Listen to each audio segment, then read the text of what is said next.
Salut à toi, je suis Toi, homme de scène, musicien et entrepreneur.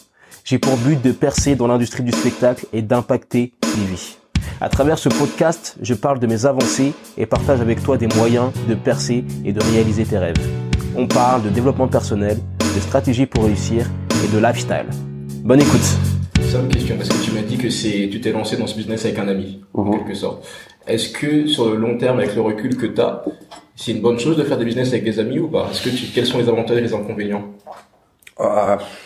En fait, le choix du partenaire, c'est vrai que c'est pas facile de choisir un partenaire pour monter un business.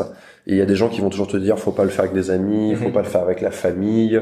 Ce qui pour moi les deux sont, enfin c'est ni vrai ni faux en fait. Ça dépend vraiment la personnalité de la personne à qui tu vas bosser. Donc à l'époque c'était un ami, aujourd'hui mon associé c'est mon frère.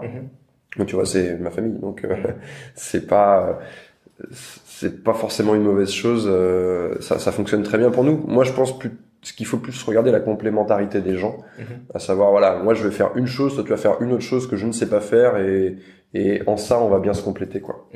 Et c'est quand même beaucoup plus facile par contre d'être deux, ça c'est certain.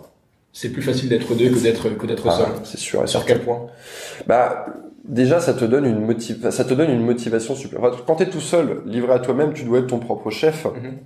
Là, ça te fait il y a quand même un contrepoids où même si la personne c'est ton associé et non pas ton chef, tu te dois de délivrer, tu te dois de faire ce que tu as dit que tu allais faire et ce que vous vous êtes distribué comme travail pour cette personne.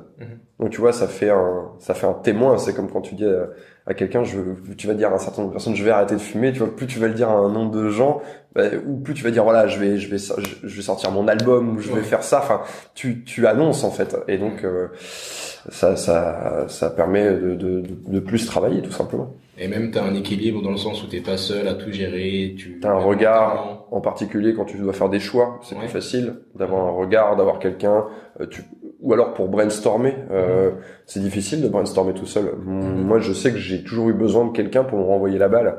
Tu commences à avoir un truc, tu vas le dire à l'autre, de dire ah c'est pas mal, hop toi ça te redonne une autre idée, etc., etc. T'avances beaucoup plus vite comme ça. Merci pour ton écoute. J'espère que ce podcast t'a plu. S'il t'a aidé ou inspiré, je t'invite à me laisser une évaluation positive, de préférence, sur ta plateforme d'écoute préférée. À très vite et fais ce que tu as à faire. N'abandonne pas.